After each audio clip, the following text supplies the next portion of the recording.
In today's video, I'm going to walk you through how to draw St. Thomas More. We celebrate his feast day on June 22nd, and I'm going to show you how to draw him using simple lines and simple shapes. For this tutorial, all you need is a piece of paper, a pencil, and something to color with. So just a reminder, feel free to pause the video at any time, and you can make any changes that you want to your artwork. It does not have to match mine, and feel free to get creative with it. So the first thing that we're going to do is we're going to be working on St. Thomas More's head. So we're going to start off with kind of an oval shape, but I kind of squared off his jaw a little bit in my example. So close to the top of my paper, I'm going to start the oval for my head, kind of like this. And as I get down to the chin area, I'm going to kind of square off my lines a little bit, kind of give him a broader looking face. The next thing that I'm going to do is I'm going to start to put in his shoulders. So we're going to start off with a simple diagonal line. So starting near the bottom edge of his face, I'm going to do one line that comes down towards the left side and another line that comes down for the right side. And this will be the top of this fur that's lining his robe. We're going to do a diagonal curve that comes in towards the left and stops. And we're going to do a diagonal slight curve on this right side that comes in and stops. And I have a nice little gap there. We can always adjust that a little bit later. We're going to continue on with his sleeves. We're going to be adding in a kind of curved line to create the side of his arm and the sleeves of his robe. So continuing right here where the fur of our robe is, I'm going to do a line that comes down a little bit like this. And I'm going to do the same thing on the other side. So starting from that edge of the fur of his robe, I'm going to do a line that comes down like so. We're going to add some ovals to create this fur for his sleeves. So right here at the bottom of my sleeve line, I'm going to start to draw in kind of a big oval shape like this. And I'm going to do the same thing on the other side. So these big ovals, they kind of connect to the line for edge of his sleeve, kind of where his elbows are. And the ovals kind of turn inwards a little bit like this. So the next thing that I'm going to do is I'm going to be putting in his hands. The reason I'm going to do his hands first is it just kind of helps me get them in place, and then later we'll add his arms in. I promise we're not forgetting about his arms. But here's what we're going to do. So his hands, they're kind of folded over each other in the middle, in between these cuffs of the sleeves, kind of underneath the chin area. So we're going to put in this top hand first, and I'm going to draw a sideways oval, but not as big as what I did for the sleeves. Something kind of like this. And this will be a guiding shape for now. We'll add more detail to it in a little bit. We're going to add another curve here for this hand that's tucked behind like so. So now that we have those two shapes kind of put in, they're kind of crisscrossing over each other, we want to add in some lines for where our fingers are going to be. So on this top shape, I'm going to start by adding in 4 lines for the 4 biggest fingers. And then kind of over here, I'm going to add a little line for the thumb. And that thumb line, it should kind of connect to that second oval that we used to block out our hand. Then on this one, you can add the hint of some finger lines. Depending on how crisscrossed over, you might not see a ton. And even on mine, I see slightly less finger lines than in my original example, but that's okay. Now what we're going to do is we're going to continue making these sleeves. So starting at the edge of your hand where that wrist will be, you're going to draw a line that kind of comes over towards that circle that we left for the cuff sleeve, and kind of one on the other side like this. We're going to connect those two lines with a curve like this to create the rest of that arm, and I can erase this line here because I don't need it anymore.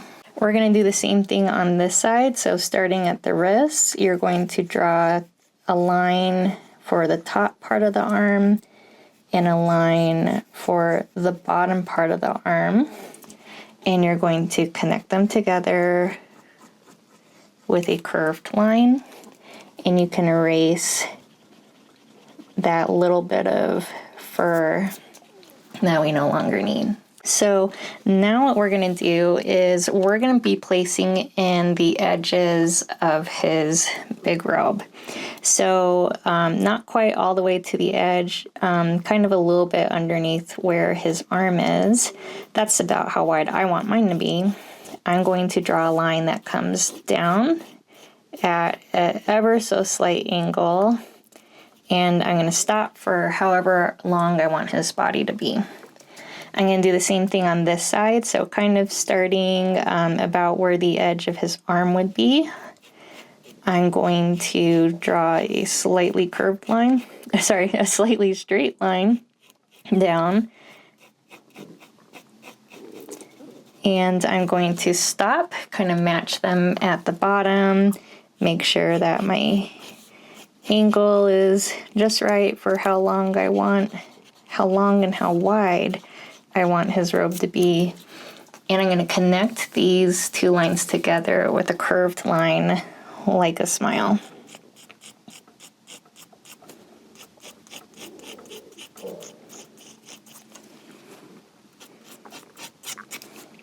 We're going to finish up the rest of his robe details before we put in his feet. This brown part of the fur, it comes all the way down to the very bottom of the robe that we just drew. So right here at this edge of the fur, I'm going to draw a line that comes straight down. I'm going to stop if I hit his arm or his hands, and I'm going to continue that line on the other side like this. And I'm going to do the same thing here.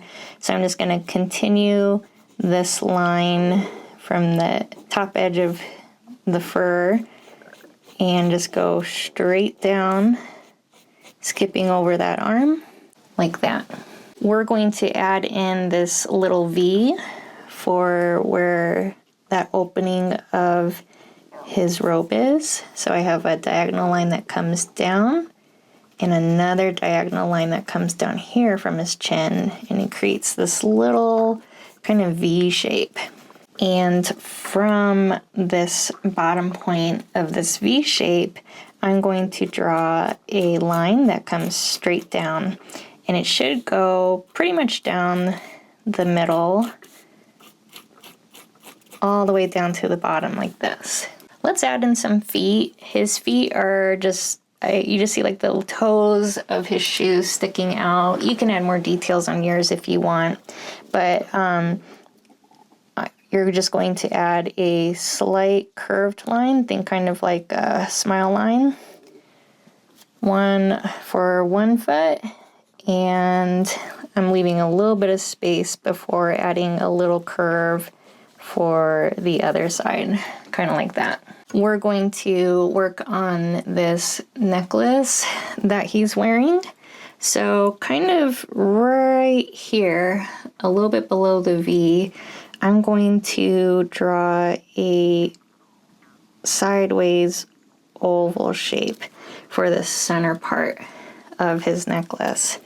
And I'm going to erase that little bit of line in the middle. We're going to add some diagonal lines that connect this oval piece to his shoulders. So I'm just going to start at my oval, and I'm going to do a line that curves up like this, and then another one for the bottom. I'm going to do the same thing on this side. I'm going to do a line that curves up towards the shoulder like this, and one more for that bottom. Last but not least, he has this little pendant hanging off. So the top of it is almost like the point of a triangle. It's kind of like a pentagon shape. So I have my little lines down for that top part. The next lines, they're going to come in just a little bit. So one's going to come in this way,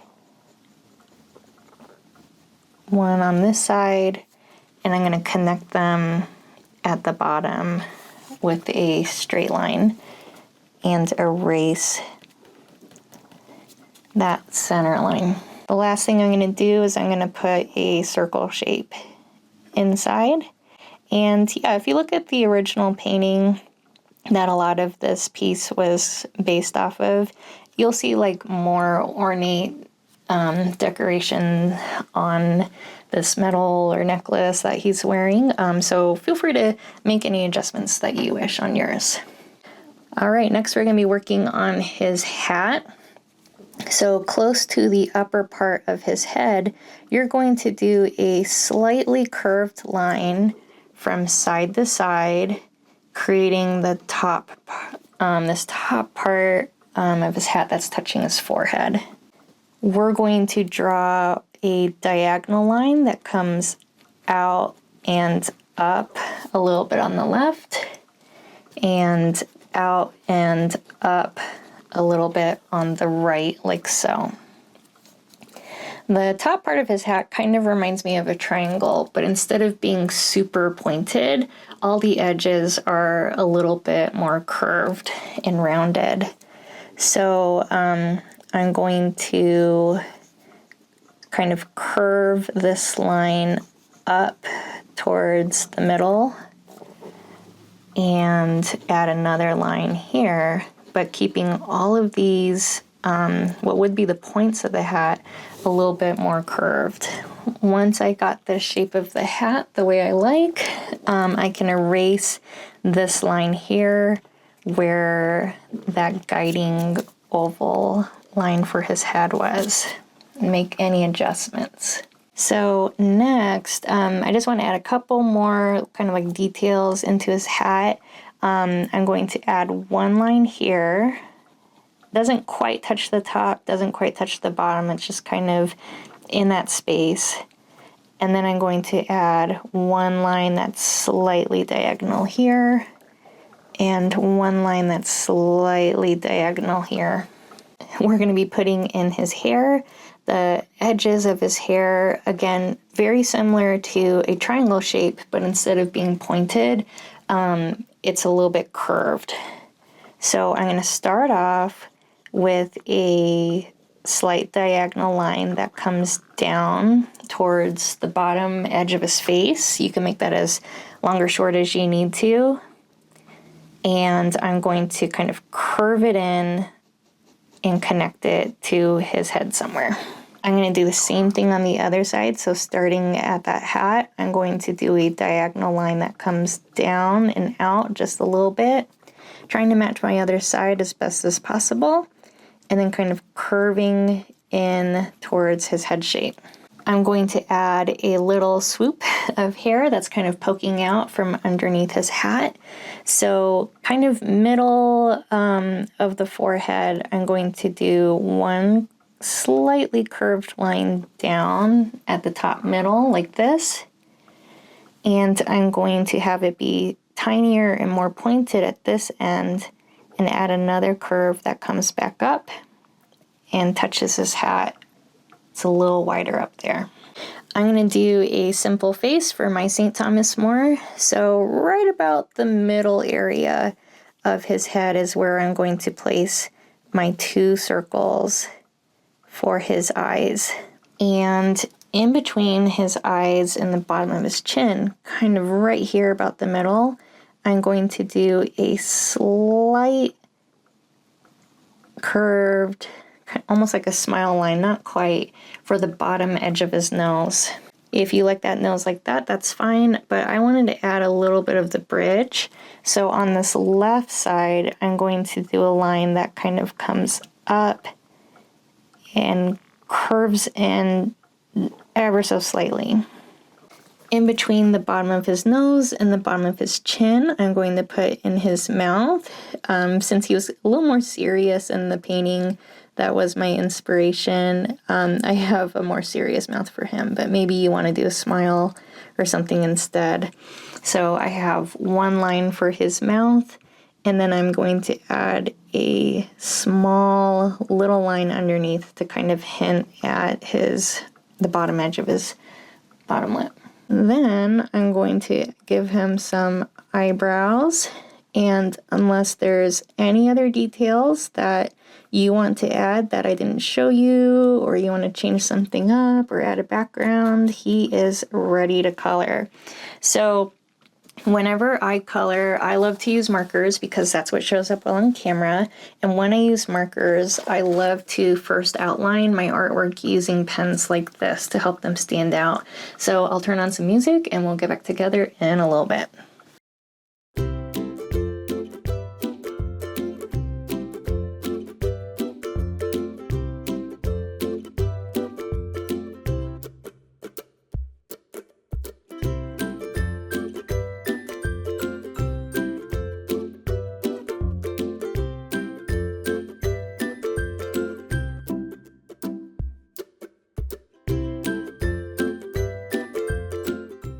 Thank you so much for following along. I'd love to see how your drawings turned out. Feel free to tag me, send me an email, that kind of thing, and know that I post new Catholic-inspired art tutorials here on my channel every month. If you'd like to support the channel, I have a Buy Me a Coffee page and art supply wish list that I'll link in the description, and I want to remind you that you are loved. God loves you very much, and He loves your artwork very much. Thanks so much for following along, and I'll see you in the next video.